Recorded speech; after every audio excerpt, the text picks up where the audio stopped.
Trump extended the ceasefire with Iran today.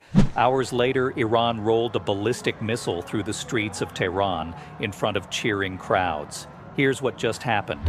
Tonight in Tehran, thousands of Iranians gathered in Revolution Square for a patriotic rally. Iranian state TV broadcast it live, and in the middle of the crowd, on the back of an IRGC military truck, was a Khorramshahr 4 ballistic missile, 2,000-kilometer range. Heavy warhead, the same type of missile Iran used in real strikes against Israel during the war. The truck slowly paraded through the city center, crowds waving Iranian flags, chanting, cheering, filming on their phones, and this massive missile, fully intact, rolling down the street like a parade float. This wasn't a military base, this wasn't a weapons facility, this was the middle of Tehran, in public, in front of civilians, on camera, broadcast on state television, a deliberate, very public show of force. The timing matters. This happened hours after Trump announced he was extending the ceasefire indefinitely. Trump said he was giving Iran more time to submit a unified proposal, that he was waiting for Iran's leadership to get their act together, that the ceasefire would continue until discussions are concluded. Iran's response? Parade a ballistic missile through the capital. Let's talk about what this missile is. The Khorramshahr 4, also called Khaybar. It's a medium-range ballistic missile. 2,000 kilometers of range means it can hit Israel, every Gulf state, every U.S. military base in the region. The warhead weighs between 1,500 and 2,000 kilograms. That's over 3,000 pounds of explosives. This is a liquid fuel missile, which means it can stay fueled and ready to launch for years. It can be prepared for launch in minutes. It flies at 14 times the speed of sound, Mach 14. That makes it extremely difficult to intercept. And this isn't a theoretical weapon. Iran used this exact type of missile during the war, fired them at Israel, at U.S. bases, at Gulf states. This missile has been in combat. It's been fired in anger. It's killed people. And now Iran is rolling it through downtown Tehran like a trophy. The message Iran is sending is not subtle. First, to the United States. We're not weak. You extended the ceasefire, but that doesn't mean we surrendered. You destroyed 86% of our missile launchers, according to your claims, but we still have operational missiles. We can parade them through our capital. We can show them to the world. We're ready to fight again whenever we want. Second, to Iran's own people. This is victory propaganda.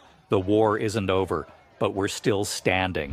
The U.S. bombed us for weeks, killed our leadership, destroyed our military facilities, but we survived. We still have weapons. We're still strong. Keep supporting the government. Keep supporting the war effort. Third, to the negotiations. We're not negotiating from weakness. Trump thinks he has leverage because he removed the deadline. He thinks he can wait us out, but we're showing strength, we're showing capability, we're showing readiness. You want a deal? It'll be on our terms, not yours. And fourth, this contradicts what the U.S. has been saying. The Pentagon claimed they destroyed the vast majority of Iran's missile capability in the first week of the war, that Iran's launchers were combat ineffective, that their stockpiles were depleted, that their industrial base was crippled. But Iran just put a fully operational ballistic missile on display in the middle of their capital. If their missile program was destroyed, where did this come from? If their launchers are buried and can't be moved, how is this one rolling through the streets? If they're desperate and weak, why are they showing off weapons in public?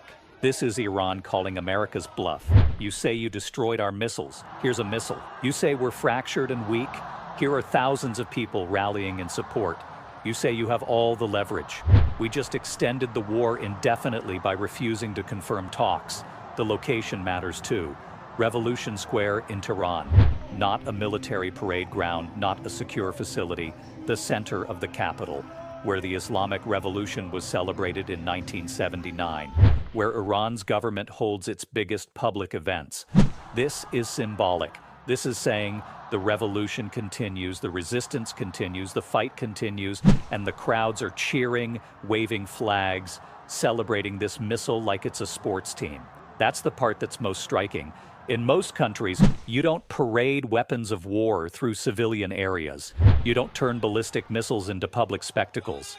But Iran is making this a celebration, making it patriotic, making it popular. This happened the same day that Trump said Iran's government is seriously fractured, that they can't come up with a unified proposal, that they need more time to get organized. But Iran just organized a massive public rally with thousands of people and broadcast it on state TV. That doesn't look fractured, that looks coordinated. It also happened while the U.S. is still waiting for Iran to confirm they're even coming to peace talks. Pakistan is ready, security is deployed in Islamabad, the U.S. delegation was supposed to fly out but got canceled. Iran still hasn't said if they're sending anyone, but they have time to parade missiles through Tehran. Here's what Iran is really saying. You extended the ceasefire, great. We'll take that as a victory. You removed the deadline, even better. Now we're not under pressure. We can negotiate on our timeline, not yours. We can show strength while you wait. We can rally our people while you sit in Pakistan hoping we show up. And about those missiles you said we were smuggling from China, the chemicals on the Tuska ship. The ballistic missile materials we were importing during the ceasefire, this is what we were building, this is what we're rebuilding, this is what we're preparing for when the ceasefire ends, because the ceasefire will end. Trump said it's extended until discussions are concluded. But what if discussions never conclude? What if Iran never submits that unified proposal? What if they just keep stalling, keep rebuilding, keep importing chemicals from China, keep preparing for round two? Trump removed his own leverage by eliminating the deadline. He gave Iran unlimited time, and Iran is using that time to show the world they're not beaten, they're not surrendered, they're ready. This missile parade is Iran's answer to Trump's ceasefire extension. You want to wait? Fine.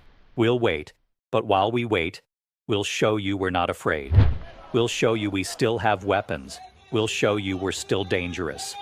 We'll show you that when this ceasefire ends, we're ready to fight. Trump extended the ceasefire to give Iran time to come up with a proposal. Iran's proposal came tonight, and it's rolling through the streets of Tehran on the back of a truck.